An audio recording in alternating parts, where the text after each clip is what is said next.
O relacionamento abusivo é definido como uma relação que apresenta abusos de ordem física e ou emocional.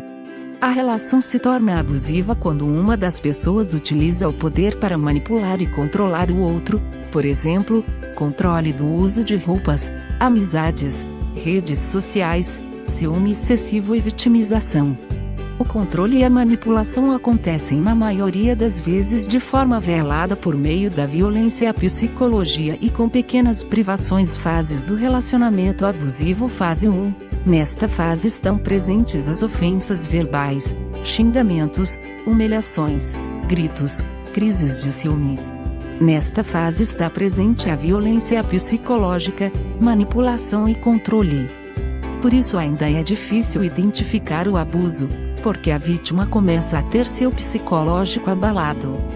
Fase 2. A violência psicológica evolui para as agressões físicas, beliscões, empurrões, tapas, socos, chutes, pontapés, etc., além do que a vítima já sabe que está em um relacionamento abusivo, porque as marcas ficam visíveis, olho roxo, marcas pelo corpo, cortes e ossos quebrados. Normalmente esse é o momento em que as mulheres decidem sair da relação, pedem separação e fazem a denúncia na delegacia. Fase 3. O abusador sente que está perdendo o controle sobre a vítima e entra na última instância do abuso, que é a famosa fase lua de mel. Ele se arrepende, diz que isso não vai mais acontecer, usa de uma manipulação para que a vítima acredite que seu comportamento foi resultado de muito amor e que apenas perdeu a cabeça, tentando manter o controle para que a vítima permaneça como vítima na relação. Infelizmente nesta fase muitas mulheres acreditam que o abusador irá mudar e perdoam, voltando para a fase inicial dos abusos. Quem vive ou viveu em um relacionamento abusivo, precisa de ajuda.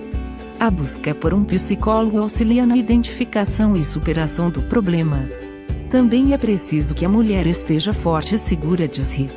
Sendo assim, ela deve fortalecer e trabalhar primeiro pela recuperação da sua autoestima e amor próprio que foi minada pelos contínuos abusos sofridos nesse relacionamento.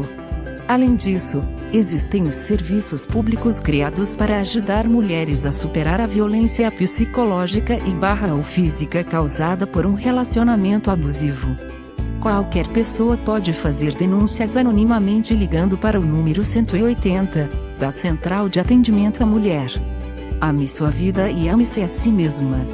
Assim você conseguirá discernir o que é bom para você e o que te faz mal, e com isso conseguirá fazer as escolhas certas para a sua felicidade e bem-estar.